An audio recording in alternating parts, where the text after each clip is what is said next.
Alhamdulillah. Salatu wassalamu ala Rasulillah wa ala alihi wa ashabihi wa mawal hamabad.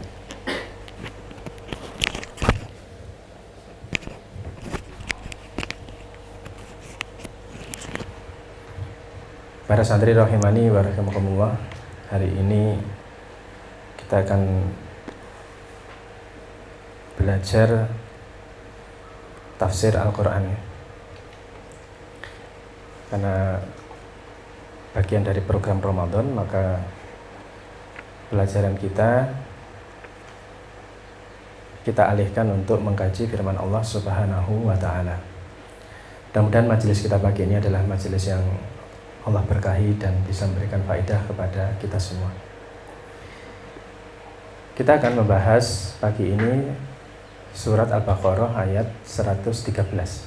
Yang bawa mushaf silahkan dibuka.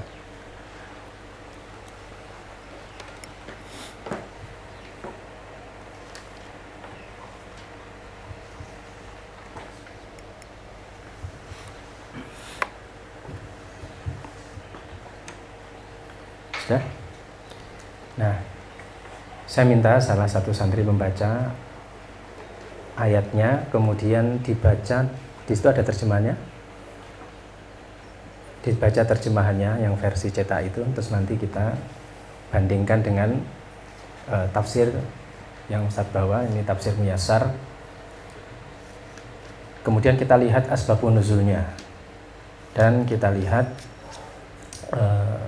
pelajaran apa yang bisa kita ambil dari ayat tersebut. Nah, saya minta salah satu santri silahkan baca ayat surat Al-Baqarah ayat 113. Siapa yang baca? Mohon. A'udzu billahi minasy syaithanir rajim. Wa qalatil yahudu laysatin nasara ala syai'in wa qalatin nasara laysatil yahud. وقالت النصارى ليست اليهود على شيء وهم يتلون الكتاب كذلك قال الذين لا يعلمون مثل قولهم فالله يحكم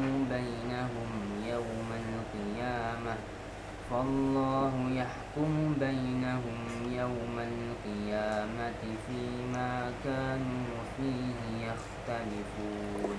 Baik, terima kasih. Silahkan baca terjemahannya, Mas. Orang Yahudi berkata, orang Nasrani itu tidak menganut suatu agama yang benar. Dan orang-orang Nasrani juga berkata, orang-orang Yahudi tidak menganut suatu agama yang benar, padahal mereka membaca kitab. Demikian pula orang-orang yang tidak berilmu musyrik Arab berkata seperti ucapan mereka itu, Allah akan memberi putusan di antara mereka pada hari kiamat tentang apa agama yang mereka perselisihkan. Baik, jazakumullah khairan. Nah, sekarang kita baca bagaimana tafsir ayat tersebut berdasarkan tafsir Muyassar.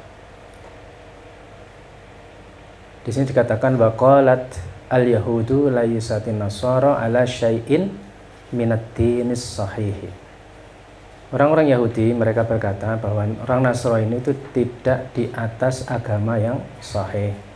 Tidak di atas agama yang sahih. Wa kadzalika qalatin nasara fil yahudi wa hum yaqra'una Taurat wal Injil. Begitu juga orang-orang Nasrani mereka mengatakan semisal perkataan orang Yahudi bahwa orang Yahudi itu tidak di atas agama yang sahih. Padahal mereka baik Nasrani maupun Yahudi itu yaqra'una Taurat wal Injil. Orang Yahudi membaca Taurat, orang Nasrani membaca Injil. Wa fihima, maka di dalam Al-Qur'an, di dalam Taurat dan di dalam Injil, dalam keduanya itu apa? Wujubul imani bil anbiya'i jami'an. Ada kewajiban untuk beriman kepada para nabi seluruhnya. Kadzalika qalal ladzina la ya'lamuna min musyrikil arabi. Demikian juga telah berkata orang-orang yang tidak tahu, yaitu dari kalangan orang-orang musyrik Arab. Wa ghairihim misla qaulihim, juga orang-orang selain musyrikin Arab itu berkata semisal perkataan mereka, yaitu semisal perkataan siapa? Yahudi dan Nasrani. Jadi mereka itu saling mencela bahwa orang Yahudi mengatakan, oh, Nasrani itu orang yang agama sing benar. Begitu juga Nasrani mengatakan Yahudi itu juga tidak di atas agama yang benar. Begitu juga orang-orang musyrik dari kalangan bangsa Arab. Mereka juga mencela orang-orang yang memiliki agama. Katanya qalu likulli dinin. Itu mereka mengatakan kepada siapa saja yang memiliki agama laisat ala syai'in, bahwa orang yang punya agama itu tidak di atas agama yang sahih.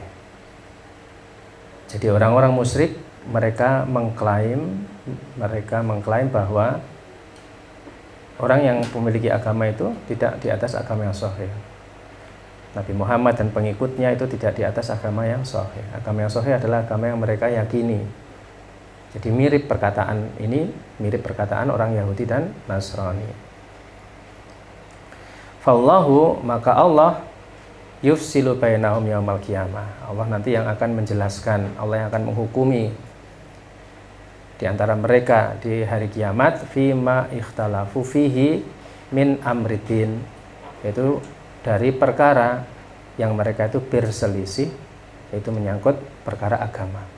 Wa yujazi kilan bi amalihi, dan masing-masing dari mereka itu nanti akan diberi pahala atau diberi balasan, ya bukan pahala, diberi balasan sesuai dengan amal mereka.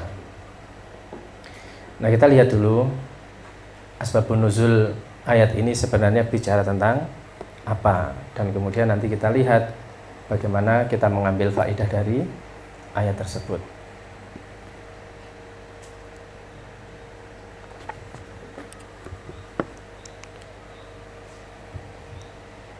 Qala al-musannif hafidhullah ta'ala qauluhu ta'ala wa qalatil yahudu laisatin nasara ala syai'. Firman Allah Ta'ala yang menjelaskan bahwa orang-orang Yahudi berkata orang-orang Nasrani itu tidak di atas sesuatu. Maka qala al-Wahidi beliau berkata nazalat fi Yahudi ahlil Madinah wa nasara ahli Najran. Ayat ini turun itu pada peristiwa yang berkaitan dengan debatnya Yahudi Madinah dan Nasrani dari Najran. Wadalika anna wafda Najran lamma qadamu ala Rasulillah sallallahu alaihi wasallam atahum akhbarul Yahudi fatanadharu hatta irtafa'at aswatuhum. Ketika utusan Nasrani dari Najran itu datang menemui Rasul sallallahu alaihi wasallam, maka pendeta-pendeta Yahudi itu mendatangi mereka, dan kemudian terjadilah perdebatan di antara pendeta Yahudi dan utusan dari Nasrani Najran ini, sampai akhirnya mereka itu saling mengangkat suara di antara mereka karena perdebatan. Faqalatil yahudu, Yahudi berkata, ma antum ala syai'in minad din, kalian ini tidak di atas agama apapun. Maksudnya tidak, agama kalian itu tidak sah, tidak di atas agama. Wa kafaru bi Isa wal Injil, maka orang-orang Yahudi ini kemudian ingkar terhadap Nabi Isa dan kitab Injil. Wa qalat lahum nasara, demikian juga orang-orang Nasrani mereka berkata kepada Yahudi, ma antum ala syai'in, kalian itu tidak di atas sesuatu pun minad din, dari agama. Wa kafaru bi Musa wa Taurat, kemudian orang-orang Nasrani Najran ini mereka ingkar terhadap Nabi Musa dan kitab Taurat. Fa anzalallahu ta'ala hadhil ayat, maka kemudian Allah turunkan ayat ini. Nah, para santri bayangkan situasinya ya. Jadi ini perdebatan antara Yahudi dan Nasrani berkaitan dengan agama yang mereka anut, sehingga akhirnya memunculkan sikap mengingkari Nabi dan Rasul yang membawa syariat dari Allah Subhanahu wa taala. Yahudi tidak mau menerima Nabi Isa, mengingkarinya dan mengingkari kitab yang dibawa. Begitu juga Nasrani mengingkari Nabi Musa dan kitab yang dibawanya. Nah, ini dibayangkan dulu situasinya seperti itu. Kita lanjutkan. Kemudian dari Ibnu Abbas radhiyallahu anhuma beliau berkata, lamma qatima ahlun Najran minan Nasara ala Rasulillah sallallahu alaihi wasallam atathum akhbarul yahud fatanazau. Ketika orang-orang Nasrani dari kalangan Najran itu datang menjumpai atau menemui menghadap Nabi sallallahu alaihi wasallam, kemudian datanglah para pendeta Yahudi, mereka kemudian berdebat. Faqala Rafi'u ibnu Khuraimalah, Rafi' bin Khuraimalah, dia berkata, ma antum ala syai'in wa khafara bi Isa wal Injil. Rafi' bin Khuraimalah ini salah satu pendeta Yahudi. Dia berkata, ma antum, tidaklah kalian wahai Nasrani ala syai' di atas sesuatu pun, maksudnya kalian tidak di atas keyakinan yang benar. Wa kafara bi Isa wal Injil, kemudian dia mengingkari, dia kufur terhadap Nabi Isa dan Injil.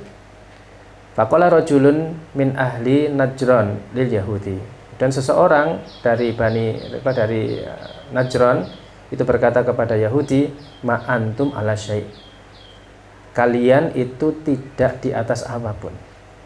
Wa jahada nubuwata Musa wa kafara bit Taurat, kemudian dia mengingkari kenabian Musa dan mengingkari Taurat. Fa anzalallahu fi dzalika, kemudian Allah menurunkan ayat berkaitan dengan perdebatan mereka itu, wa qalatil yahudu la yusatin nasara ala syai' al-ayat. Kita penting memahami kenapa Allah turunkan ayat ini dan apa latar belakangnya, agar nanti kita bisa mengambil pelajaran dari ayat ini untuk kehidupan kita hari ini. Nah, ini asbabun nuzulnya ya, nanti kita lanjutkan. Nah, sekarang pertanyaannya para santri, Al-Quran ini ketika berbicara tentang Yahudi dan Nasrani dalam peristiwa ini, kira-kira apakah ayat ini terbatas hanya untuk mereka atau tidak? Apa jawabannya? Sekali lagi, apakah ayat ini terbatas hanya tentang cerita Yahudi dan Nasrani saja berkaitan dengan perdebatan ini, setelah itu selesai menjadi catatan sejarah, atau bagaimana? Atau sebenarnya tidak terhenti, tidak terbatas hanya sebagai catatan sejarah? Mana pilihannya? Pilihan pertama tadi, ayat ini selesai hanya menceritakan perdebatan Yahudi dan Nasrani sebagai khobar, sebagai kabar bagi kita bahwa dulu pernah ada peristiwa seperti ini sehingga Allah turunkan ayat ini, kemudian selesai. Atau sebenarnya ayat ini tidak berhenti di situ, tetapi ini membawa kaidah yang berlaku sampai hari kiamat. Mana pilihannya? Yang pertama atau yang kedua? Yang kedua. Apa dasarnya? Kalau santri yang lama harusnya tahu. Ada satu kaidah dalam ilmu tafsir. Nanti ya kita baca ya. Jadi ada kaidah dalam ilmu tafsir yang mengatakan bahwa al-ibratu fi umumil alfat la bi khususil asbab. Pelajaran itu diambil dari umumnya lafaz, bukan dari khususnya sebab. Ingat-ingat itu ya. Ini penting. Kenapa demikian? Karena jangan sampai kita bersikap seperti sikapnya orang-orang musyrikin zaman dahulu, yang mereka mengatakan bahwa Al-Quran itu apa? Asatirul awalin. Itu cuma dongengan orang-orang dahulu. Ini kan cerita tentang Yahudi dan Nasrani. Dahulu pernah ada seperti ini. Pernah ada kejadian Yahudi dan Nasrani berdebat pada satu masalah. Mereka saling menuduh atau saling mencela bahwa kalian itu tidak di atas agama apapun. Kemudian Allah turunkan ayat ini. Berarti ini kan kalau kita sikapi seperti itu ya selesai. Bahwa Al-Quran ini seperti kisah masa lalu gitu. Padahal tidak demikian. Karena itu penting kita mengetahui kaidah ini. Saya akan bacakan dari kitab At-Ta'liq Alal Qawaid Al-Khisan. Jadi ini kitab ditulis oleh Syekh Abdurrahman As-Sa'di, kemudian ditaklik oleh Syekh Muhammad Shalih Al-Utsaimin. Itu berkaitan dengan tadi itu, bahwa ada satu kaidah ketika kita menafsirkan ayat, yaitu al-ibratu bi umumil alfati la bi khususil asbab. Pelajaran itu diambil berdasarkan umumnya lafaz, bukan berdasarkan khususnya sebab. Kata beliau, Fadilatul Syekh Asy-Sya'di rahimahullahu ta'ala wa nafa'anallahu bi ilmihi bidaraini. Kata beliau, annama qalahul mufassiruna min asbabin nuzuli innama hiya amsilatun tuwaddihul alfadh. Kata beliau, perkataan para mufassirin yang menjelaskan tentang asbabun nuzul itu semata-mata adalah contoh. Ketika mufassirin menjelaskan tentang asbabun nuzul seperti tadi, misalnya Ibnu Abbas menceritakan ayat ini turun berkaitan dengan Yahudi dan Nasrani, yaitu ketika Nasrani dari Najran datang menghadap Rasul, kemudian datang para pendeta Yahudi, mereka mencela agama Nasrani, kemudian akhirnya balik dicela dan terjadilah perdebatan. Nah, kata beliau Fadilatul Syekh Asy-Sya'di rahimahullah ta'ala, bahwa apa yang menjadi asbabun nuzul itu innama hiya amsilatun, itu semata-mata hanyalah contoh. Yuwaddihul alfadh, yang menjelaskan lafaz. Lafaz Al-Quran itu mengandung kaidah. Adapun yang menjadi asbabun nuzul itu menjelaskan makna lafaz tersebut, sebagai contoh yang menjelaskan lafaz tersebut. Laisat alfadu maksuratan alaiha. Lafaz itu tidak terbatas hanya pada sebab tadi. Jadi perdebatan Yahudi, perkataan Yahudi kepada Nasrani bahwa orang Nasrani itu tidak di atas sesuatu, kemudian balasan orang Nasrani, orang-orang Yahudi itu tidak di atas sesuatu, itu tidak terbatas hanya pada apa yang diceritakan ayat itu, tidak terbatas hanya pada yang menjadi sebab turunnya ayat itu, tetapi asbabun nuzul itu hanyalah contoh. Adapun lafadznya itu berisi kaidah. Faqauluhum, maka perkataan mereka para mufassirin, nazalat fikada wa fikada, ayat ini turun di persoalan apa, persoalan ini dan persoalan itu. Maknanya adalah anna hada mimma yadkhulu fiha, bahwasanya hada yaitu perkara yang menjadi asbabun nuzul, peristiwa yang menjadi asbabun nuzul itu adalah salah satu saja dari yang masuk dalam ayat itu. Berarti ayat ini cakupannya umum. Adapun asbabun nuzul adalah salah satu contoh saja. Salah satu contoh saja. Wa min jumlatin ma yuradu biha, dan itu termasuk dalam perkara yang dimaksudkan dengan lafaz tersebut. Fa innaha kama taqaddama innama unzilal qur'anu li hidayatil awwalil ummati wa akhiriha. Jadi sesungguhnya Al-Qur'an ini diturunkan untuk umat terdahulu hingga akhir. Al-Quran ini diturunkan untuk umat terdahulu sampai akhir. Karena itu kata Allah, dalikal kitabul la raiba fihi hudalil muttaqin, petunjuk bagi orang yang bertakwa. Apakah muttaqin ini hanya terbatas pada orang-orang yang hidup di zaman ketika Al-Quran ini turun? Jawabannya tidak. Jadi muttaqin minal awali ila akhiri, yaitu orang bertakwa sejak zaman as-sabiqunal awalun sampai nanti ila yaumil qiyamah, sampai hari kiamat. Wallahu ta'ala qad amarona bi tafakkuri wa tadabburi li kitabihi, dan Allah Subhanahu wa taala memerintahkan kita untuk tafakkur, memikirkan, tadabbur, menggali dari kitab Allah taala ini, dari Al-Qur'an. Jadi kalau kita ini diperintahkan Allah untuk memikirkan, merenungkan, mentadaburi ayat-ayat Allah, berarti ayat-ayat ini memiliki faedah bagi kita.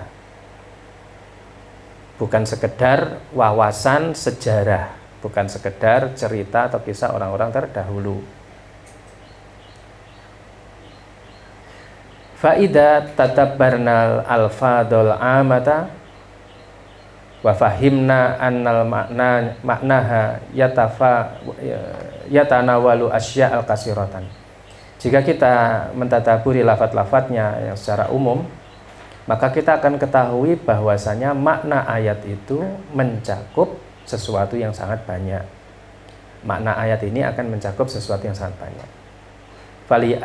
Fali ayyi syai'in nukhriju ba'da hadhil ma'ani. Maka atas dasar apa kemudian kita hanya mengakui satu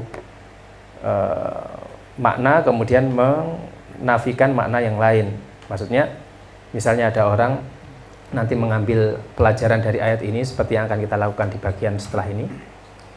Terus, loh itu kan asbabun nuzulnya cerita tentang Yahudi dan Nasrani. Jadi ayat ini bicara tentang itu. Jangan ditarik ke perkara yang semisal dengan itu.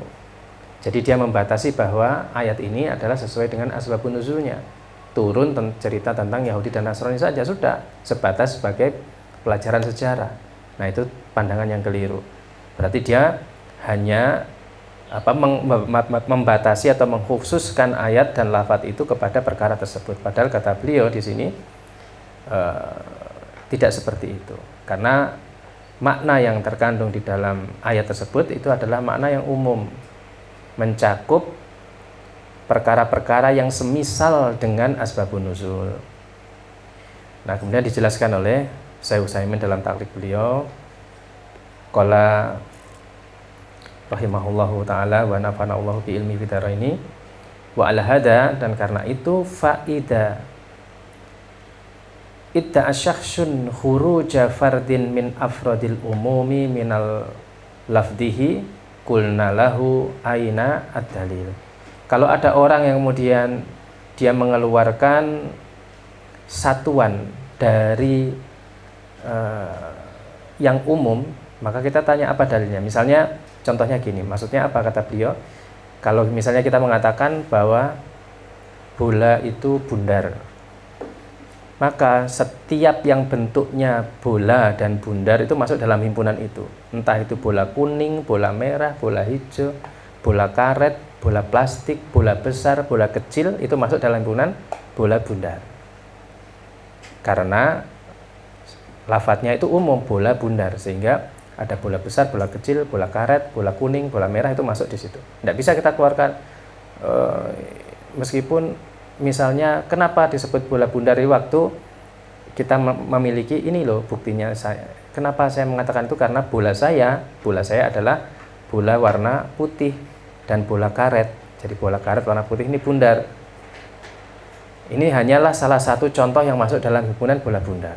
Tidak bisa kemudian karena enggak bola saya putih warna putih, bolanya bundar, terus bola kuning tidak kita akui bahwa ini bola, bola hijau tidak kita akui bahwa ini bola. Tidak seperti itu. Paham maksudnya? Jadi secara umum gitu. Li'anal asla, karena pada asalnya annal ama syamilun li jami'il afrodihi. Karena sesuatu yang umum itu mencakup seluruh bagian-bagiannya. Jadi kalau dikatakan bola itu bundar, maka bola besar, bola kecil, bola kuning, bola kulit, bola bola kaca itu juga masuk dalam himpunan bola itu tadi, tidak bisa dikeluarkan. Qala ulama berkata, wa suratul sababi qat'iyatud dukhuli. Nah, asbabun nuzul tadi, perdebatan tentang Yahudi dan Nasrani tadi, itu masuk dalam qat'iyatud dukhul. Maksudnya apa? Contoh yang pasti. Karena disebutkan sebagai asbabun nuzul, maka disebut qat'iyatud dukhul, sesuatu yang masuk dalam ayat itu secara pasti. Paham? Saya lagi, firman Allah Ta'ala yang menyebutkan Yahudi berkata pada Nasrani, kalian tidak di atas agama apapun, itu karena asbabun nuzulnya adanya perdebatan Yahudi dan Nasrani tadi itu. Maka perdebatan Yahudi dan Nasrani itu masuk dalam qat'iyatud dukhul. Ini sesuatu yang pasti masuk dalam ayat itu. Wa ma adaha, adapun selain dari itu, fatuhuluha doniyun. Maka selain itu tetapi semakna, bangunan permasalahannya mirip, maka itu masuk dalam ayat itu tapi statusnya doniyun. Don, diperkirakan. Ini kaidahnya ya para santri, diingat-ingat. Biar nanti kita bisa mengambil faedah secara umum dari ayat itu. Jadi asbabun nuzul itu tadi apa? Qat'iyatut dukhul, sesuatu yang pasti masuk di ayat itu. Adapun selainnya maka itu masuk don, perkiraan. Contohnya apa? Famasalan. Contoh ini. Qadiyatul mar'atil lati istakat ila rasuli alaihi salatu wassalam zaujaha. Yaitu curhatan seorang perempuan kepada Rasul ketika curhat tentang suaminya. Yaitu di surat Al-Mujadalah ayat 3. Wa hadhihi qat'iyatut dukhul. Maka curhatan perempuan yang menjadi sebab turunnya ayat Mujadalah ayat 3, maka itu disebut qat'iyatut dukhul. Itu contoh yang memang sudah masuk di situ secara pasti. Yaitu firman Allah Ta'ala waladina yudhahiruna min nisa'ihim, yaitu orang-orang yang mendihar. Pernah dengar istilah itu dihar? Dihar itu menganggap istrinya seperti ibunya.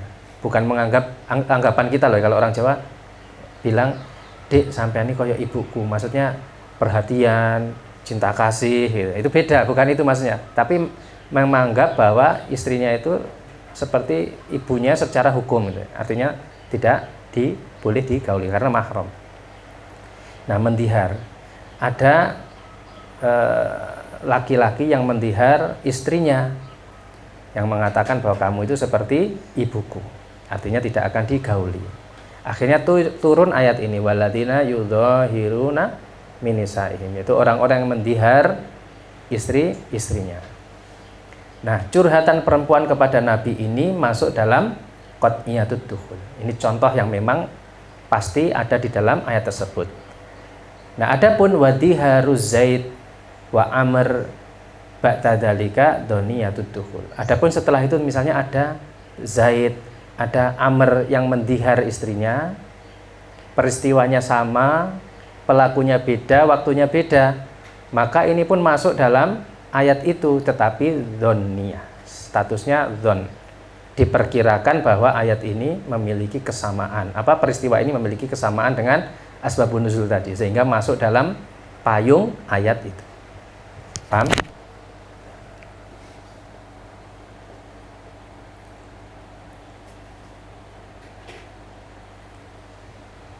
Jadi intinya para santri, ayat Al-Quran itu bicara secara umum, kaidah umum. Adapun asbabun nuzul itu adalah salah satu contoh. Asbabun nuzul adalah salah satu contoh.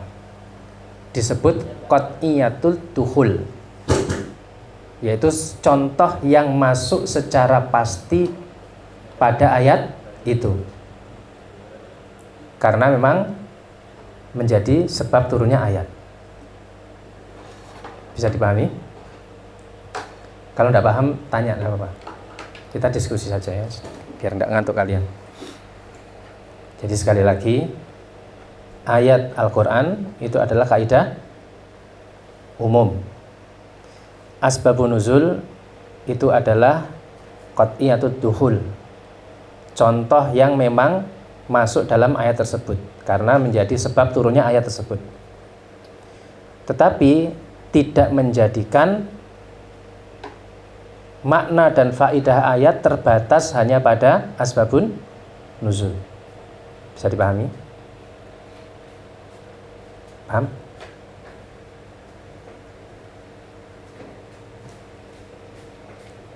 Sehingga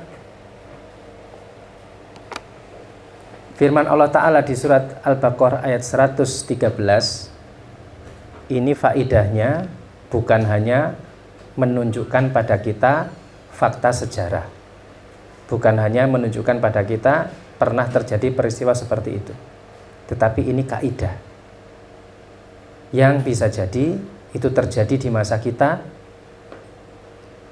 dan memiliki status hukum yang sama. Nah, bagaimana kita mengambil pelajaran ini? Sekarang sebelum ke sana, kita mengambil dulu faedah dari ayat ini, kita tadabburi dulu. Di situ Yahudi berkata kepada Nasrani bahwa mereka tidak di atas agama yang sahih. Nasrani juga berkata kepada Yahudi tidak di atas agama yang sahih. Kata Allah, wahum yatlunal kitab. Padahal mereka itu sama-sama membaca Alkitab. Taurat diturunkan Allah kepada Nabi Musa. Itu misi besarnya apa?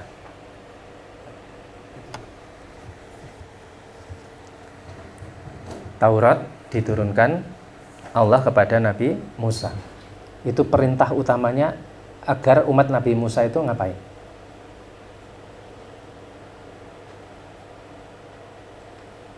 Beribadah kepada patung sapi atau menyembah pelunto atau mengesahkan Allah? Mengesahkan Allah. Kitab Taurat diturunkan Allah kepada Nabi Musa dengan tujuan agar umatnya Nabi Musa mengesahkan Allah dalam peribadatannya, mentauhidkan Allah. Nah, sekarang kitab Injil diturunkan Allah kepada Nabi Isa, tujuannya untuk apa? Perintah utamanya adalah untuk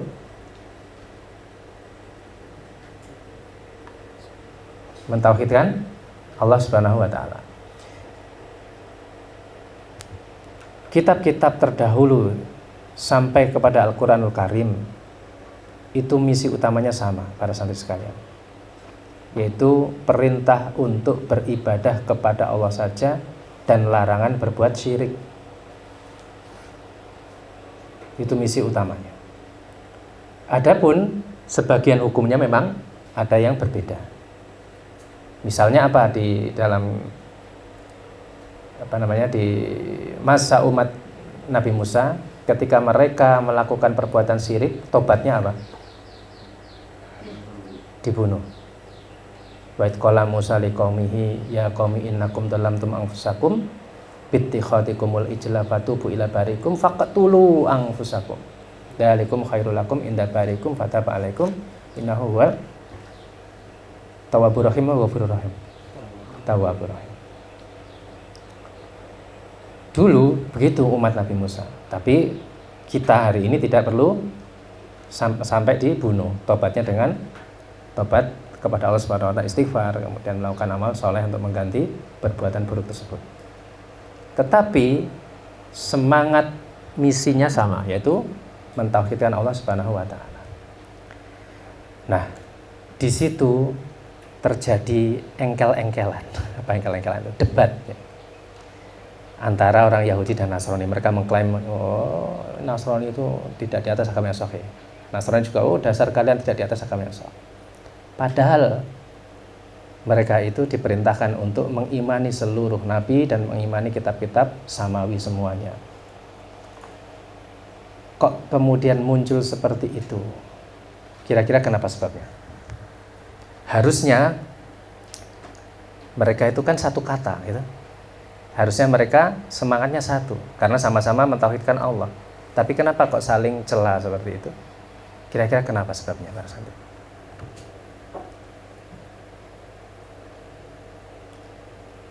Ini kitab diturunkan oleh Allah. Semuanya memerintahkan untuk beribadah pada Allah, melarang berbuat syirik. Tapi kenapa kemudian sampai muncul perdebatan seperti itu, saling mencela? Oh, kalian tidak di atas agama yang sahih. Oh, bukan, kalian tidak di atas agama yang sahih. Harusnya kan sama. Kenapa begitu? Apa? Fanatik. Yang lain? Banyak penyelewengan. Allah Subhanahu wa taala berfirman,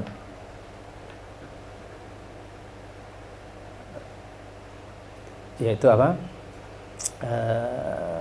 Afatat ma'una ayyuk minu lakum baqat kana fariqum minhum yasma'una kalamallahi summa yuharrifunahu mimba dima'aqaluhu wa hum ya'lamun.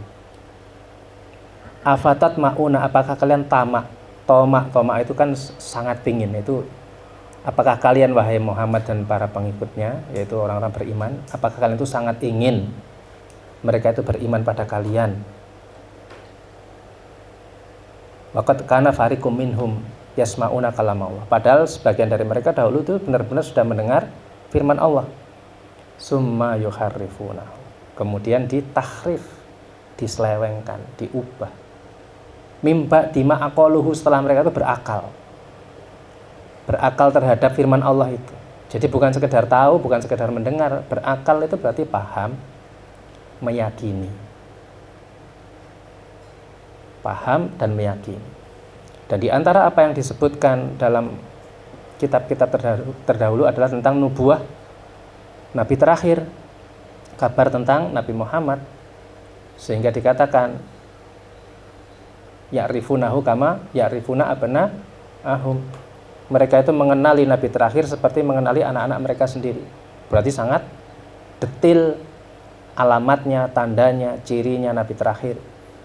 Sehingga menjadi logis ketika Allah katakan mimba tima aqaluhu, yaitu setelah mereka berakal, mereka tahu, mereka paham, mereka mengenal sekali, mereka meyakini. Tetapi kemudian yuharrifuna, mereka mengganti.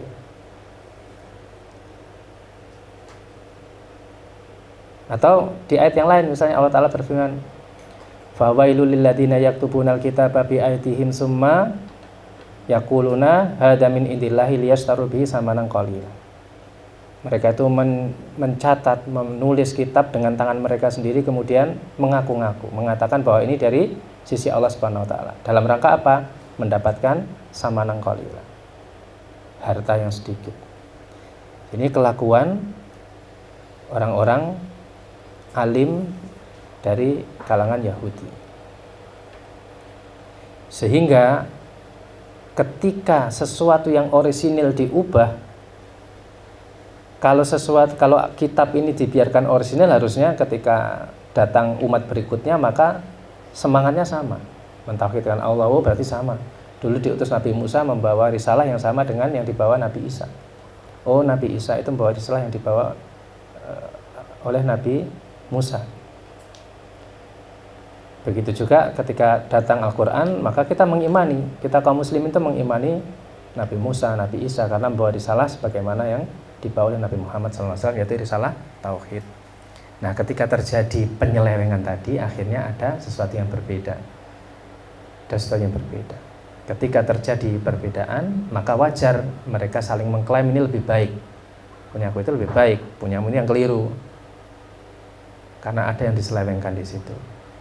Padahal kalau dibiarkan original, dibiarkan sebagaimana aslinya, harusnya mereka tidak berseteru. Paham? Nah, apakah yang seperti ini hanya berhenti pada mereka atau kemungkinan terjadi juga pada kita? Pertanyaan kan itu. Karena Al-Quran ini turun hudalil mutakin, petunjuk bagi orang yang bertakwa. Orang yang bertakwa berarti orang yang patuh pada perintah Allah, menjauhi larangannya. Dan kepatuhan pertama adalah mentauhidkan Allah. Berarti dia secara spesifik hudalil mutakin itu pada orang-orang kaum muslimin. Ini adalah petunjuk bagi kaum muslimin. Berarti harusnya ayat ini memberikan faedah bagi kita. Paham? Nah, sekarang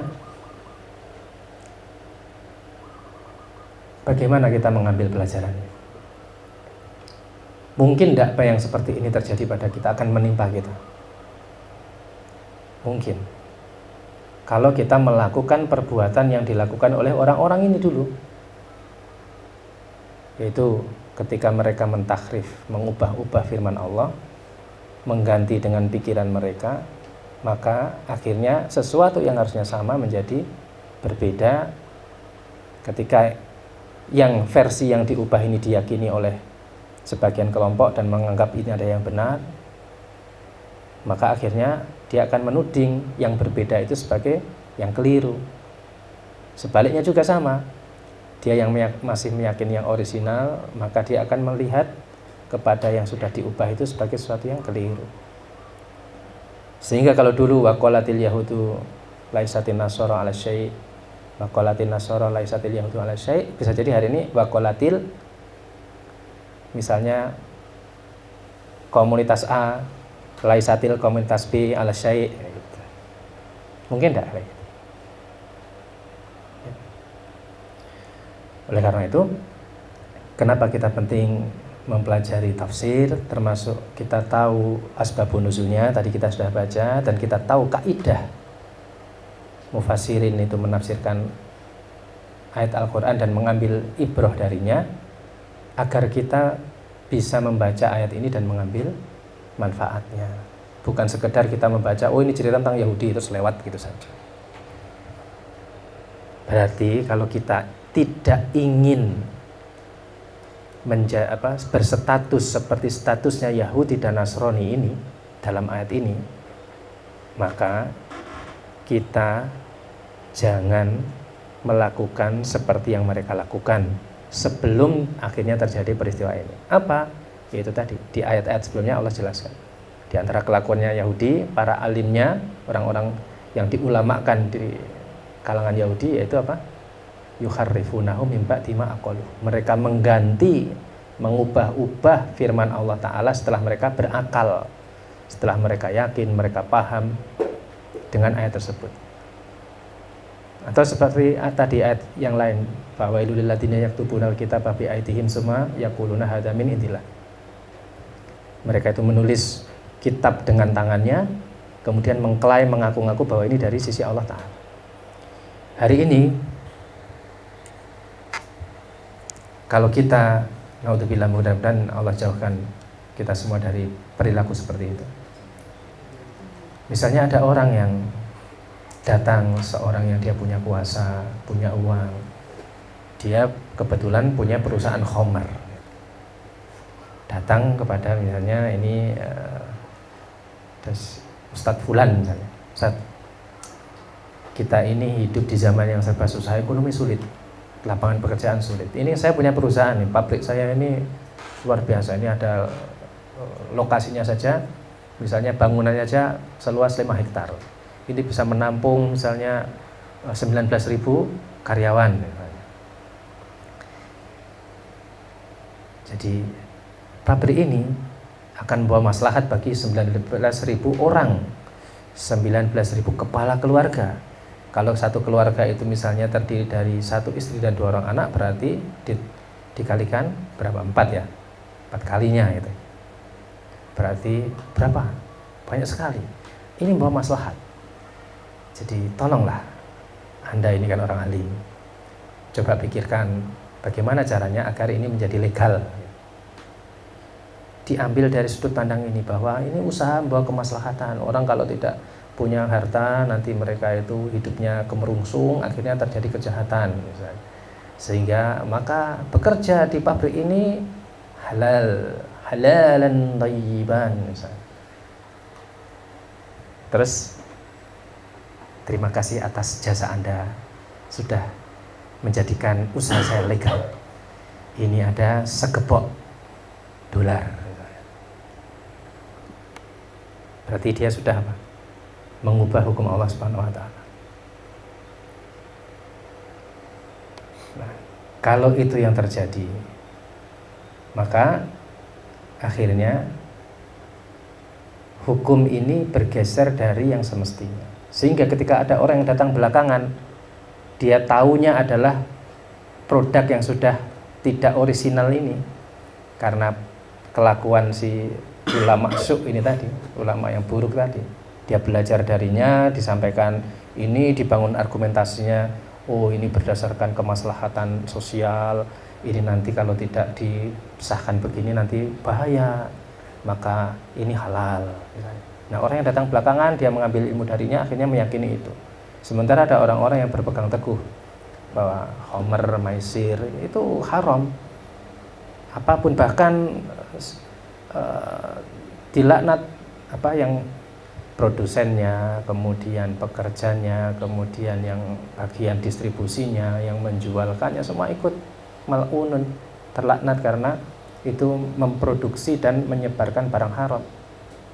Akhirnya terjadi perpecahan, perdebatan Kata mereka yang menghalalkan, ayo wong bodoh, tidak ngerti realita hari ini, ilmu jangan termakan dogma, ini harus dikoreksi, harus up to date, sekarang masalahnya beda, jangan seperti hidup di zaman dulu.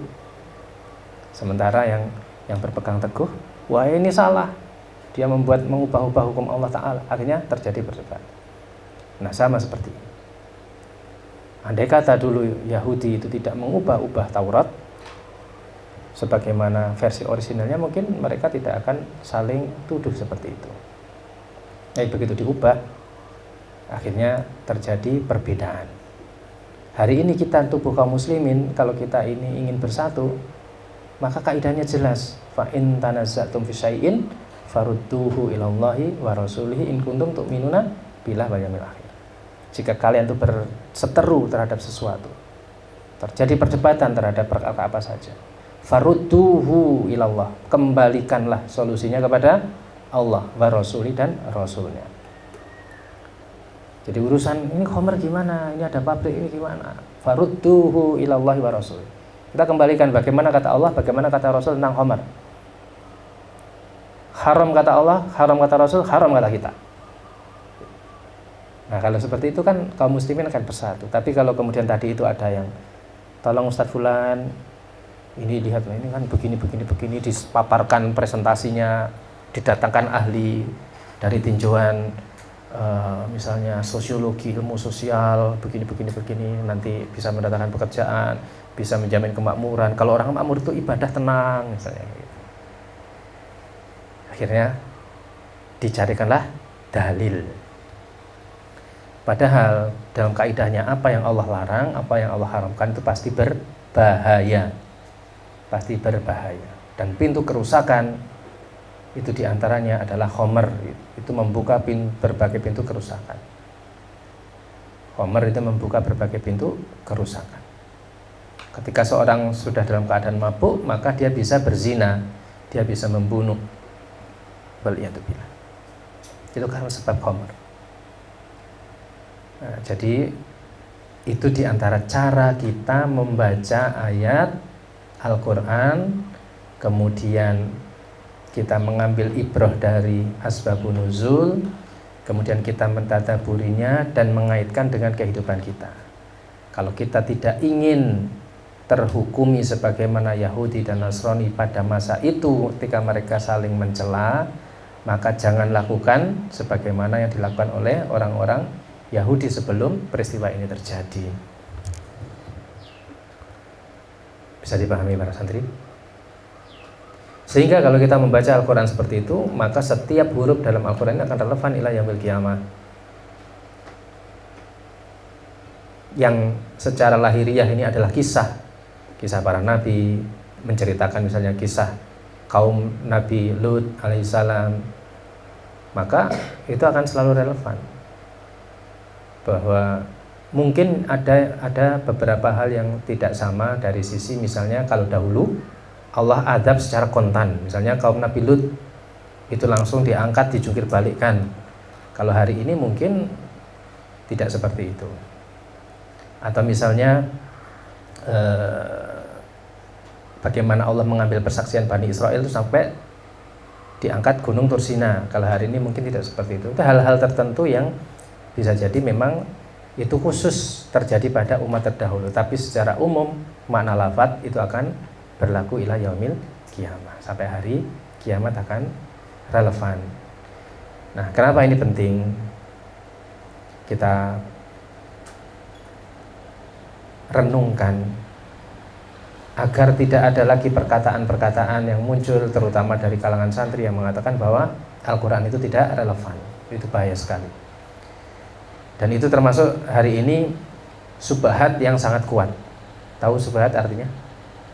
Sesuatu yang samar, yang seakan-akan benar padahal keliru, yang itu dihembuskan secara sengaja maupun tidak sengaja oleh orang-orang agar menggelincirkan keyakinan kaum muslimin. Ya tadi misalnya contoh khamr tadi itu salah satu subhat, mengatakan bahwa tidak apa-apa ini kok alkoholnya cuma 0,0 sekian persen misalnya.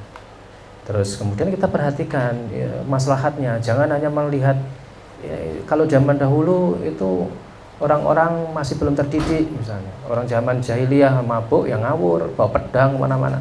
Kalau hari ini kan sudah ada polisi yang akan menertibkan, sudah ada aturan kalau mabuk di ruang-ruang tertentu misalnya. Jadi tidak apa-apa, itu kan subhat. Kalau orang tidak punya cukup akidah, tidak cukup kuat imannya, bisa jadi akan ya benar juga. Apalagi kalau dia itu orang yang tipikal minderan, dia rendah diri, melihat orang barat itu orang yang cerdas karena mereka itu dari negara maju, pikirannya itu pasti ilmiah, apalagi mereka berdasarkan riset terus tinjuan ilmu sosial, disebutkan misalnya berdasarkan teori sosiologi, sebut nama orang-orang yang bergelarnya panjang, profesor ini, doktor ini. Sementara kita santri, belajarnya mana? Di madrasah, madrasah. Kan akhirnya minder gitu, sarungan gitu, kebat-lubut, terus ngomong soal ilmu sosial, enggak dianggap. Akhirnya begitu dipaparkan seperti itu, argumentasi itu kalah. Makanya penting kita pahami kaidah, kita yakini, sehingga kita berbicara berdasarkan dalil. Kalau kita berbicara berdasarkan dalil, itu sudah, kita fokus di sana. Kita lupakan soal bahwa kita ini cuma misalnya orang pondokan, sarungan kelubat-lubut gitu ya. Tapi ketika bicara tentang din, maka yang paling utama adalah bagaimana kata Allah, bagaimana kata Rasul. Sehingga dari situ keyakinan kita bangun. Orang boleh bicara tentang macam-macam dari sudut pandang ilmu kontemporer, kalau itu menyelisih qala Allah wa qala Rasul, sudah kita bisa mengatakan ini pasti tidak benar. Cuma masalahnya hari ini kita sendiri juga kurang belajar, sehingga kita ini mudah ditiupkan, dibisiki syubhat, akhirnya kalah. Ini tantangan para santri sekalian. Hari ini aja sudah seperti ini, apalagi nanti ke depan tantangan para santri akan lebih berat. Sehingga perkuat iman, perkuat ilmu, sehingga kita bisa tetap kokoh dalam keyakinan ini. Itu ayat pertama yang kita bahas di pertemuan ini. Kemudian ayat berikutnya Al-Baqarah ayat 114. Silakan dibaca. Gantian, monggo. Silakan. A'udzu billahi minasyaitonir rajim. Wa man azlamu mimman mana'a masajida lillahi an yuzkara fiha ismuhu wa sa'a fi kharabiha. Ulaika ma kana lahum an yadkhuluha illa khaifin. Lahum fid dunya khizyun wa lahum fil akhirati 'adzabun 'adzim. Terjemahnya gantian. Siapa yang bawa musaf? Oh, silakan. Dan siapakah yang lebih zalim daripada orang yang melarang di dalam masjid-masjid Allah untuk menyebut namanya dan berusaha merobohkannya? Mereka itu tidak pantas memasukinya kecuali dengan rasa takut kepada Allah. Mereka mendapat kehinaan di dunia dan di akhirat mendapat azab yang berat. Baik, barakallahu fiik. Kita baca tafsirnya. Kata beliau, la akhada adlamu minal ladina mana'u dzikrallahi fil masajidi min iqamis shalah. Tidak ada seorang pun yang lebih dolim dibandingkan mereka yang menghalang-halangi disebutnya nama Allah di masjid-masjid, yaitu ketika menunaikan sholat.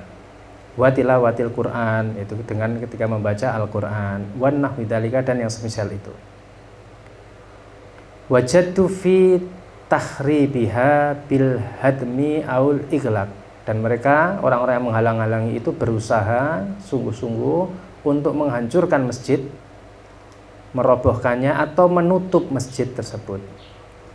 au bi man'il mu'minina minha, atau mencegah, menghalang-halangi orang yang beriman untuk masuk ke dalamnya. Ulaika dzalimuna maka yambagi lahum an yadkhulul masajida illa alal khaufin wa wajilin minal uqubah. Nah, orang-orang yang dolim itu tidak sepatutnya bagi mereka untuk masuk ke dalam masjid kecuali dalam keadaan mereka itu takut, dalam keadaan mereka itu ngeri dari hukum Allah Subhanahu wa taala. Lahum bidzalika saghorun wa fadihatun fid dunya, dan karena ulah dan sikap mereka yang menghalang-halangi orang beriman masuk ke masjid, maka mereka mendapatkan kehinaan di dunia. Walahum fil akhirati adzabun syadid, dan bagi mereka di akhirat nanti mendapatkan adab yang pedih. Jadi dari tafsirnya di sini kita ketahui bahwa tidak ada orang yang lebih dolim dibandingkan orang yang menghalangi seseorang itu masuk ke masjid untuk berzikir kepada Allah Subhanahu wa taala. Kan di masjid itu orang menunaikan sholat. Dalam sholat itu disebut nama Allah, mengagungkan Allah. Dalam masjid orang tilawah Al-Quran, baca Al-Quran. Maka di dalam Al-Quran juga mengagungkan Allah Subhanahu wa taala. Di dalam masjid orang berzikir dan seterusnya. Maka berarti ini orang menghalangi orang lain mengagungkan nama Allah Subhanahu wa taala. Ini sangat dolim. Tidak ada yang lebih dolim dari itu, kata Allah Subhanahu wa taala. Nah, di tafsirnya di sini dikatakan bahwa selain menghalang-halangin, mereka juga berusaha untuk merobohkan masjid itu atau menutup masjid itu. Maka perbuatan menghancurkan, merusak rumah Allah, menutup rumah Allah, maka ini adalah perbuatan yang dolim. Nah, bagi orang-orang yang perbuatannya seperti itu, maka dia akan mendapatkan kehinaan di dunia, dan di akhirat mereka akan mendapatkan adab yang pedih. Nah, ini tafsirnya. Sekarang kita baca asbabun nuzulnya.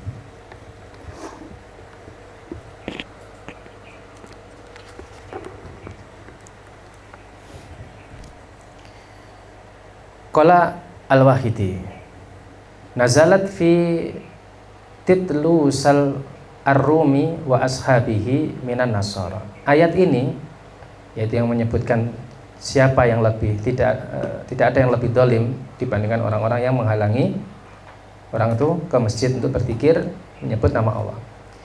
Ayat ini turun berkaitan dengan seorang tokoh namanya Titlus Ar-Rumi dari bangsa Romawi, wa ashabihi dan para pengikutnya minan Nasara dari kalangan Nasrani. Wadhalika anahum ghazau Bani Israel, yaitu mereka memerangi Bani Israel.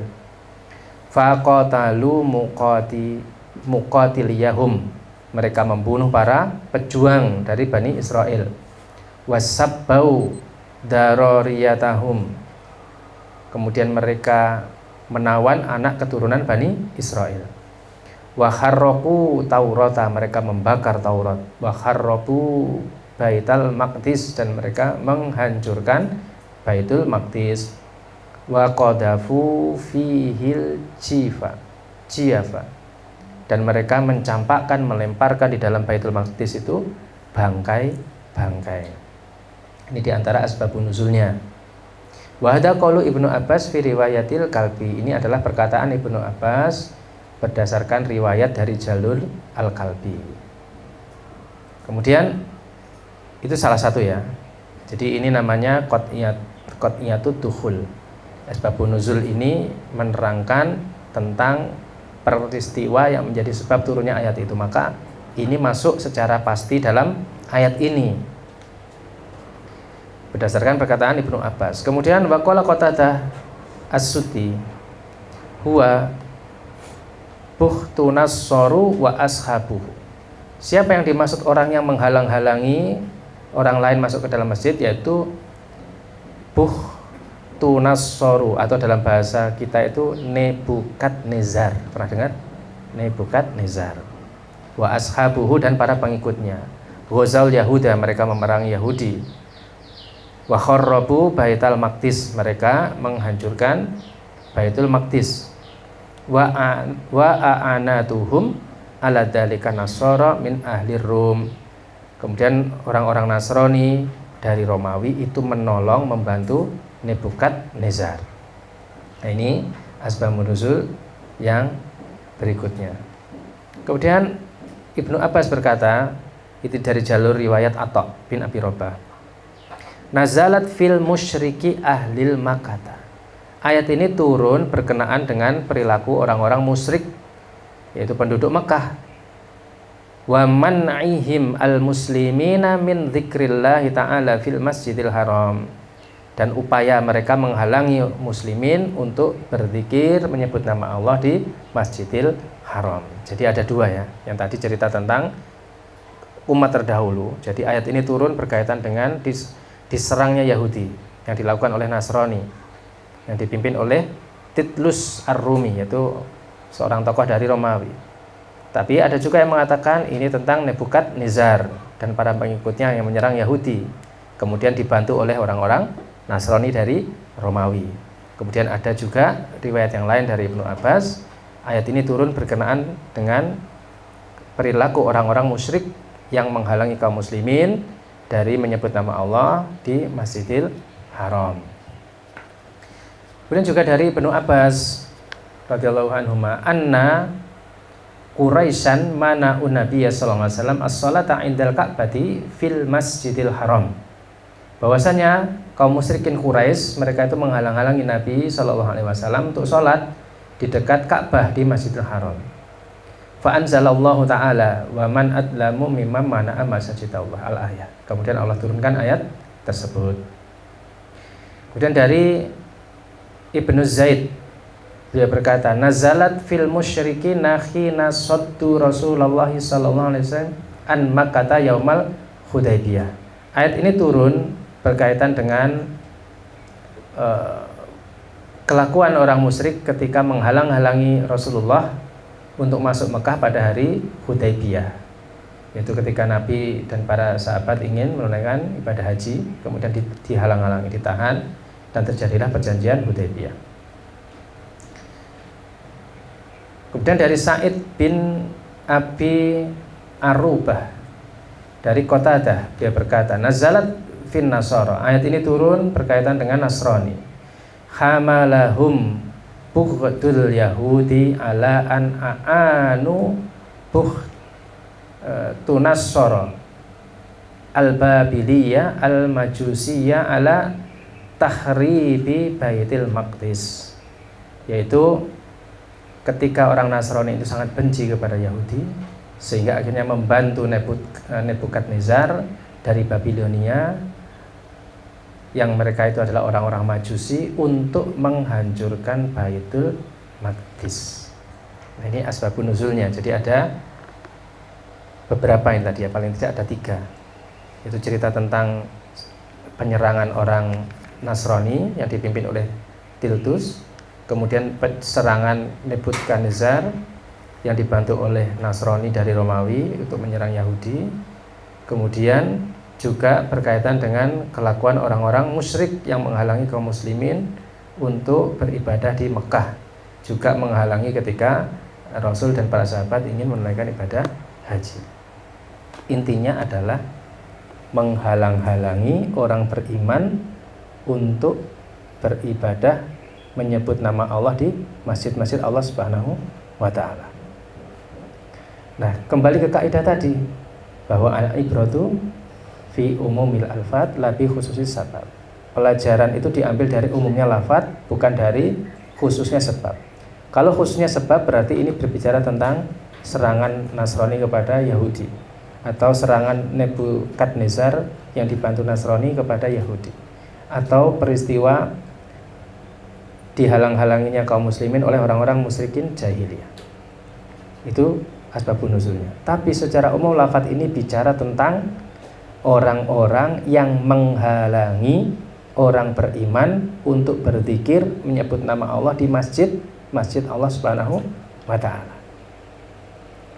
Berarti pelajarannya hari ini, kalau ada sebagian orang yang mengaku beriman kepada Allah, mengaku sebagai kaum muslimin, kemudian menghalang-halangi muslimin yang lain untuk masuk ke dalam masjid Allah, untuk berzikir di dalamnya, maka kita khawatir mereka ini masuk dalam payung ayat ini, di bawah naungan ayat ini. Maksudnya secara hukum terhukumi sebagaimana para pelaku dalam ayat ini. Dan di situ disebutkan, waman adlamu mimman mana'a masajid Allah. Siapa yang lebih dolim? Ini adalah kalimat istifham yang sifatnya mengingkari. Pertanyaan tapi mengingkari. Siapa yang lebih dolim dibandingkan orang yang menghalangi orang lain masuk dalam masjid? Berarti tidak ada yang lebih dolim dari orang-orang yang menghalangi orang untuk masuk ke dalam masjid, berzikir, beribadah, menyebut nama Allah Subhanahu wa ta'ala di dalam masjid. Oleh karena itu para santri hati-hati. Kadangkala kita ini tidak cocok dengan sesama saudara kita dalam perkara-perkara tertentu, ya. Apalagi perkara fikih, itu perkara yang luas, dan para ulama sudah membahas masalah fikih ini, dan memang dari dulu sampai sekarang, bahkan mungkin ila yaumil qiyamah, ya akan ada perbedaan-perbedaan dalam masalah furu', masalah fikih. Yang satu misalnya mensunahkan kunut, yang satu tidak menggunakan kunut. Itu adalah masalah-masalah klasik yang nanti akan terus ila yaumil qiyamah. Kalau rujukannya masih tetap seperti ini kan. Jadi ya itu masalah yang lapang kalau di kalangan para ulama, itu sesuatu yang tidak perlu diperdebatkan. Sehingga jangan sampai Pak masalah seperti itu kemudian diangkat menjadi seakan-akan masalah i'tiqad, seakan-akan masalah keyakinan, seakan-akan masalah akidah. Karena kalau sudah masuk wilayah akidah, itu bainal haq wal batil, hitam dan putih, tidak ada wilayah toleransi di sana. Tapi kalau masalah furu', masalah fikih apalagi, itu adalah produk ijtihad, hasil dari ijtihad, maka kita harus berlapang dada, tasamu. Sehingga jangan sampai karena gara-gara wah, ini masjid apa ndak kunut misalnya, atau ini masjid kunut, terus akhirnya jangan sampai itu nggak boleh sholat di sini, ditutup misalnya. Bahaya. Karena jangan sampai kita terhukumi sebagaimana dalam ayat ini. Jangan sampai kita terhukumi sebagaimana orang-orang yang disebutkan dalam ayat ini, yaitu menghalang-halangi orang lain untuk berzikir di masjid Allah Subhanahu wa ta'ala. Ini berbahaya. Itu di antara cara kita untuk membaca Al-Quran, kemudian mentadabburinya, sehingga kita bisa mengambil pelajaran dan menjadikan ini sebagai panduan dalam kita meniti kehidupan ini, dalam kita bermuamalah dengan sesama saudara kita. Karena dalam Al-Quran ini semuanya berisi kaidah-kaidah. Meskipun wujudnya adalah cerita tentang umat terdahulu, tapi di dalamnya itu ada kaidah yang bisa kita ambil, yang bisa kita gunakan sebagai bekal dalam kita menjalani kehidupan di dunia dan di masyarakat ini. Barangkali itu para santri rahimani wa rahimakumullah yang bisa Ustaz sampaikan di pertemuan pagi ini.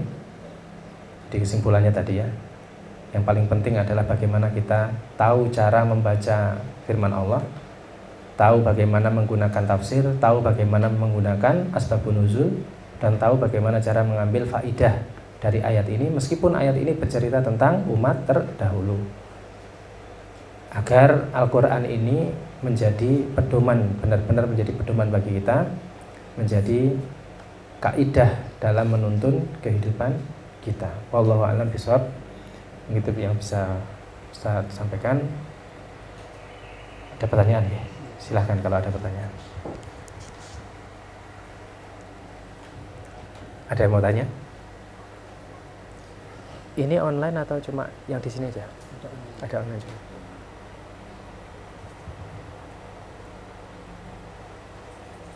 Ada? Kalau tidak ada, tidak apa-apa, jangan dipaksakan. berarti sudah paham.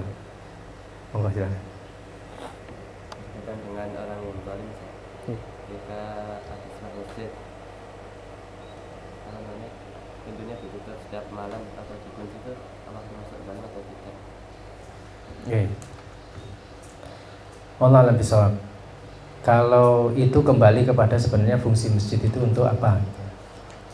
Masjid ini adalah tempat orang untuk bermunajat pada Allah Subhanahu wa taala, menunaikan ibadah-ibadah yang fardu dan ibadah-ibadah yang lainnya. Jadi masjid ini bukan hanya untuk sholat saja, tapi di dalamnya ada zikir, ada tilawah Al-Quran. Zikir itu juga bukan cuma sekedar misalnya membaca kalimat thayyibah sebagaimana zikir pada sholat, tapi yang disebut zikir, majelis zikir itu juga adalah majelis ilmu, bicara tentang halal haram. Kemudian bisa juga untuk itikaf dan lain sebagainya. Nah, kalau masjid ini ditutup, dikunci pada malam hari, apakah ini termasuk menghalangi? Nah, maka kita harus lihat. Tidak bisa langsung kita, wah itu berarti masuk menghalangi orang untuk masuk ke masjid. Kita lihat dulu, apa pertimbangan takmir ini menutup masjid di malam hari. Kalau misalnya masjid ini tidak ada penjaganya, sehingga kalau dibuka itu bisa jadi orang akan rajin bersih-bersih, kotak infak bersih, gitu. Sound system juga bersih, bahkan karpetnya juga bersih. Maksudnya bersih itu hilang, makanya diambil. Karena tidak ada yang menjaga, tidak ada takmir yang standby 24 jam di sana, maka akhirnya diputuskan untuk ditutup. Nah, kalau alasannya seperti ini, maka ya itu wajar. Gitu. Karena misalnya ini masjid yang lain bisa buka 24 jam, ya kita lihat kondisinya. Kenapa mereka bisa buka 24 jam? Di situ ada CCTV-nya, ada penjaganya, ada marbot yang memang digaji untuk dia itu menjaga masjid. Misalnya ada penjaga yang bertugas malam hari misalnya, yang nanti kalau ada musafir datang itu bagaimana memperlakukan mereka dengan baik, menjamu mereka dan seterusnya. Ada yang mengatur, memanage masjidnya seperti itu, ya monggo. Tapi tidak lantas kemudian kita mengatakan kalau ada masjid yang malam hari dikunci, wah itu dolim, saya musafir malam-malam ini nggak bisa masuk, karena statusnya seperti tadi, tidak ada penjaganya. Nanti kalau kita tidak kunci, nanti khawatir orang lain akan membersihkannya dengan sangat bersih, gitu, sehingga tidak tersisa apapun misalnya. Maka berarti ya kondisinya begitu. Adapun misalnya ada musafir, mereka masih bisa sholat di bagian terasnya misalnya, tempat wudhu masih dibuka misalnya. Jadi ngoten nggih. Kita tidak bisa kebiahuyah. Artinya meskipun dalam ayat ini secara lahiriahnya siapa yang lebih dolim dari orang-orang yang menghalangi masuk masjid, bukan berarti semua bentuk yang dianggap dianggap menghalangi masuk masjid, seperti tadi mengunci di malam hari, apakah itu termasuk menghalangi? Maka ini harus dirinci dulu. Tidak langsung, oh berarti dolim, hati-hati loh kena ayat ini, bahaya. Ngoten nggih, wallahu a'lam bishawab. Ada yang lain? Pertanyaan di online. Izin bertanya Ustaz tentang membaca tafsir ini. Apakah kita bebas memilih kitab tafsirnya atau ada keutamaan kitab yang perlu dibaca dulu? Untuk membaca tafsir, kalau para santri bisa cari tafsir bil maksur, tafsir yang punya riwayat, yang ada asar. Jadi menafsirkan itu menggunakan misalnya hadis Nabi, asar sahabat dan seterusnya. Contohnya apa? Tafsir Ibnu Katsir, tafsir Tabari, tafsir Imam Baghawi, yaitu tafsir bil maksur, yang kalau kita baca penjelasannya di situ kaya dengan dalil, kaya dengan hadis, kaya dengan asar sahabat, perkataan ulama, di situ banyak. Adapun kenapa kita pilih muyasar, karena kita sesuaikan dengan keadaan kita, ya kita cari yang mudah, yang ringkas. Ada kalau mau tafsir Ibnu Katsir ada, tafsir Baghawi ada. Tapi ini tadi sebenarnya Ustadz ingin kita fokus pada ini tadi, cara pembacaan.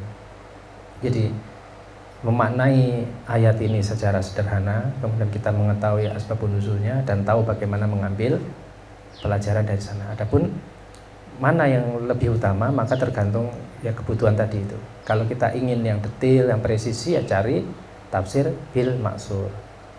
Tafsir yang ditulis oleh para ulama dan yang masa hidupnya itu lebih dekat dengan masa hidup Nabi SAW. Karena agama ini semakin dekat dengan era itu, maka semakin presisi, semakin bagus. Sebagaimana Rasulullah SAW katakan bahwa khairun nasi qarni summal ladina yalunahum summal ladina yalunahum. Sebaik-baik manusia adalah generasiku. Maksudnya adalah generasi Rasul dan para sahabat. Kemudian generasi setelahnya yaitu generasi tabi'in. Setelah itu generasi tabi'ut tabi'in. Berarti ini orang-orang yang dekat dengan Rasul, dan karena itu Rasul sebutkan bahwa itu adalah sebaik-baik generasi, sebaik-baik manusia. Dan mereka adalah orang-orang yang paling paham terhadap firman Allah Ta'ala dan bagaimana penjelasannya dari Nabi SAW. Sehingga kalau kita ingin baca tafsir, cari yang usianya itu lebih mendekati mereka. Yang apa? Zamannya itu lebih mendekati mereka. Misalnya tafsir Imam Tobari, Ibnu Katsir, dan Imam Baghawi. Itu yang saya tahu ya, tapi kalau ada tafsir lain yang lebih dekat dengan situ monggo. Intinya karena itu bil maksur yang menggunakan asar, menggunakan riwayat untuk menjelaskan makna ayat. Maka itu lebih presisi karena yang lebih paham tentang makna ayat itu adalah Nabi SAW. Kemudian generasi setelahnya, yaitu kemudian para sahabat, kemudian generasi setelahnya dan generasi setelahnya. Sehingga ketika mereka yang dinukil perkataannya, insya Allah mereka yang lebih valid. Nah, ini yang dirongrong oleh sebagian orang hari ini, terutama orang-orang liberal. Mereka selalu ingin membongkar pakem ini. Mereka menawarkan tafsir hermeneutik yang itu diambil dari khazanah orang-orang Nasrani, yang mereka mengatakan Al-Quran ini diturunkan untuk manusia, sehingga setiap orang itu sebenarnya bisa berhak untuk menafsir. Jangan kita ini terkungkung oleh otoritas orang-orang terdahulu. Itu bahasa-bahasa yang mereka gunakan seperti itu. Sehingga mereka ingin merobohkan otoritas ulama-ulama kita, merobohkan otoritas sahabat, tabi'in, tabi'ut tabi'in, kemudian a'immatul muslimin al-arba, yaitu Imam Hanifah, Abu Hanifah, kemudian Imam Syafi'i, Imam Malik, Imam Syafi'i, Imam Ahmad, mengatakan mereka itu manusia, kita juga manusia. Iyalah, mereka manusia dan mereka itu orang-orang yang dekat dengan zaman Nabi, mereka ilmunya luas.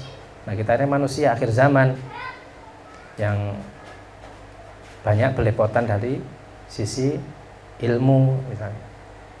Nah, ini perlu kita perhatikan Pak Sandi. Jadi cari tafsir bil maksur yang secara konkret tadi itu. Kalau bisa dapat tafsir Tobari bagus, tapi itu jilidnya besar, itu panjang lebar. Imam Ibnu Katsir itu kalau terbitan dari Ibnul Jauzi, terbitan Saudi yang terbaru itu ada 8 jilid. Ukurannya lebih besar daripada kitab ini. Ukurannya lebih besar dan lebih tebal, itu ada 8 jilid. Kalau Imam Baghawi itu ada yang terbitan dari Ibnu Hazm, itu 1 jilid. Itu kurang lebih ini ya, tebalnya terlebih ya, 3 kali ini tebal, dan tulisannya kecil-kecil. Nah, itu yang mungkin yang bisa saya rekomendasikan untuk para santri kalau ingin membaca tafsir. Ngatanallahu a'lam bishawab. Ada yang lain? Silahkan. Apakah maksud dari surat Al-Maidah ayat 82 yang isinya orang yang paling keras permusuhannya dengan orang muslim yaitu orang Yahudi dan musyrik, dan orang yang dekat persahabatannya dengan orang muslim yaitu orang Nasrani? Apakah orang Nasrani itu satu golongan dengan orang muslim? Tadi surat apa? Al-Maidah? Al-Maidah ayat 82.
Allah alam bisawab. Kalau di tafsir ini yang sederhana ini dikatakan bahwasanya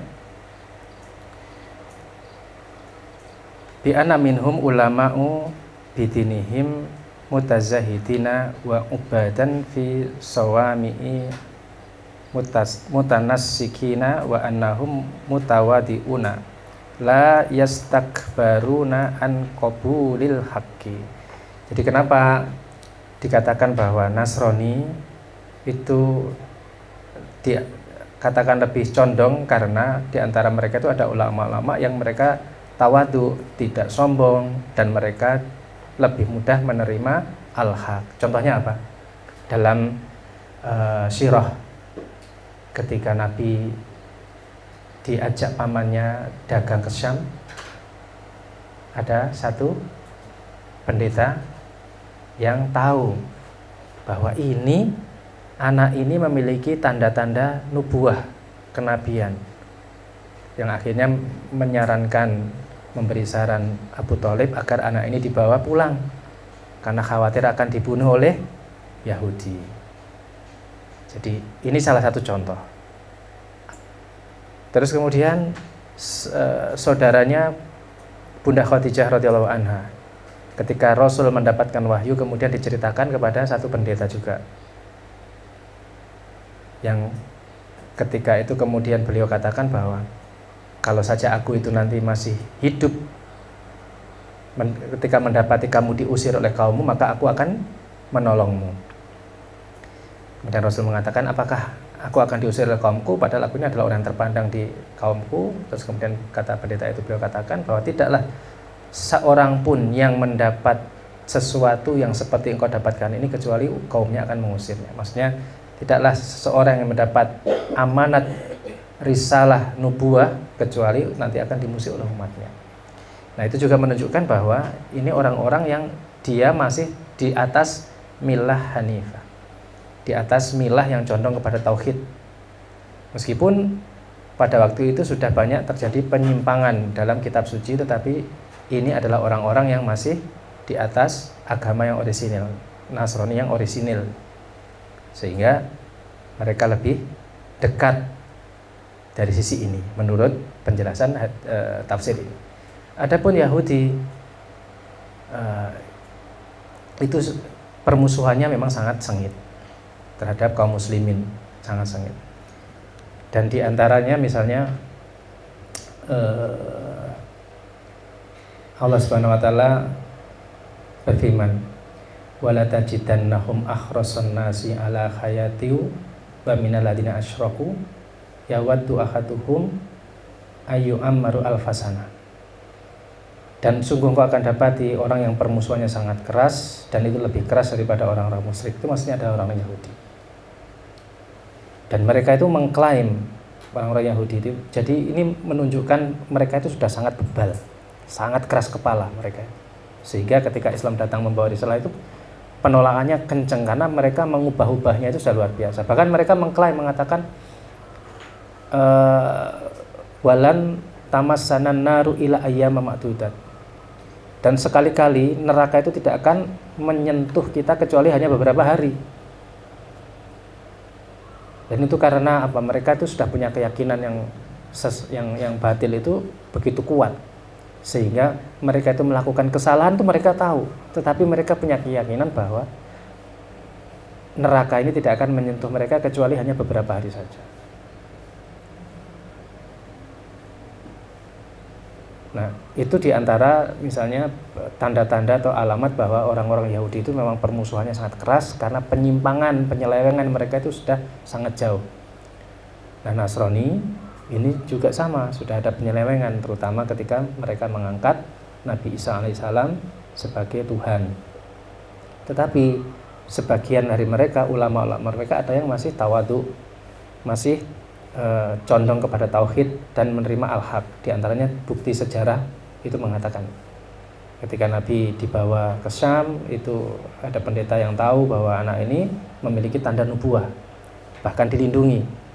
Kamu bawa pulang, khawatir nanti dibunuh oleh Yahudi kalau mereka tahu, karena ya'rifunahu kama ya'rifu abna'ahum. Mereka orang Yahudi tahu tentang nabi terakhir ciri-cirinya seperti apa? Seperti mereka itu mengenali anak-anaknya, berarti kenal banget, sangat kenal. Sehingga ketika Nabi nanti sampai di Sam, orang Yahudi tahu jangan-jangan dibunuh, maka berarti pendeta ini melindungi, ya kan bawa pulang. Begitu juga Rasul ketika mendapat wahyu itu diceritakan kepada saudara Bunda Khadijah, maka dikatakan bahwa wah ini tanda kenabian. Kalaulah aku itu hidup, aku jumpai kamu nanti diusir oleh umatmu, maka aku akan membelamu. Sehingga dikatakan di sini qalu inna nasara, yaitu walatajidanna akrabuhum, dan kau akan sungguh dapati orang yang paling dekat, yaitu mawaddah, rasa cintanya lil muslimin pada orang-orang muslim adalah alladzina qalu, mereka yang mengatakan inna nasara, kami adalah nasara, yaitu orang-orang yang menolong. Sebagaimana misalnya perkataan pendeta saudaranya Bunda Khadijah kepada Nabi Shallallahu Alaihi Wasallam. Mungkin itu diantara jawabannya. Nah, adapun hari ini bagaimana misalnya? Apakah ada Nasrani hari ini yang seperti Nasrani zaman dahulu? Wallahu alam. Cuma kemarin itu waktu Ustaz ngisi di Mu'alaf Center itu ada satu jamaah, jadi ibu-ibu yang beliau itu menyebutnya, kalau tidak salah ya Ustaz, Kristen Tauhid atau gimana. Jadi beliau tidak mengakui ada salib, kemudian tidak mengakui Nabi Isa itu sebagai Tuhan, tapi statusnya Nasrani. Terus cerita tentang bagaimana pemikirannya sampai akhirnya masuk Islam. Di antaranya ya misalnya ini kok Natal kenapa di bulan Desember gitu. Itu menjadi pertanyaan beliau waktu itu. Cerita. Saya itu juga karena saya tahu dari Alkitab itu beliau mengutip ayat itu Alkitabnya, bahwa ketika lahir itu domba-domba sedang digembalakan gitu. Kalau domba-domba sedang digembalakan itu berarti masih ada rumput-rumput, masih musim semi lah, musim yang banyak tanaman, bukan musim dingin. Sedangkan Desember itu musim dingin gitu. Nah, jadi sampai berarti Nabi Isa itu tidak lahir bulan Desember, itu kata beliau gitu. Jadi ada yang sebagian Nasrani yang mereka, yang itu yang saya tahu ya, ibu ini yang cerita, yang punya ajaran seperti itu, dan baru tahu bahwa ternyata Nasrani itu ada banyak sekali sektor-sektornya ini, ada yang begini, ada yang begitu, dan diantaranya ini tadi beliau. Jadi saya ke gereja ya gereja tertentu, enggak semua gereja bisa seperti kaum muslimin tuh. Kita ini meskipun mungkin beda-beda, misalnya ada Muhammadiyah, ada Persis, ada NU. Itu kalau sholat ya, kalau perjalanan ini ada masjid ya sholat aja. Kalau mereka enggak bisa. Ini gerejanya bukan gereja ini. Cari kalau datang satu kota, gereja ini ada di mana? Oh di sana. Kalau enggak ya cari yang lain. Kalau enggak ada ya sudah di rumah saja, enggak di gereja. Ternyata begitu gitu. Namanya alhamdulillah kita bersyukur pada Allah Subhanahu wa taala ya. Ya meskipun kadang-kadang beda-beda sedikit, sikut-sikutan dikit dengan saudara ya, paling enggak kita ini masih inilah. Jangan sampai kemudian saling mencela, jangan sampai kemudian saling memboikot. Oh enggak boleh masjid sini. Itu sudah parah kalau seperti itu. Wallahu a'lam bishawab, mungkin itu yang bisa jawab. Yang lain? Ya, silahkan.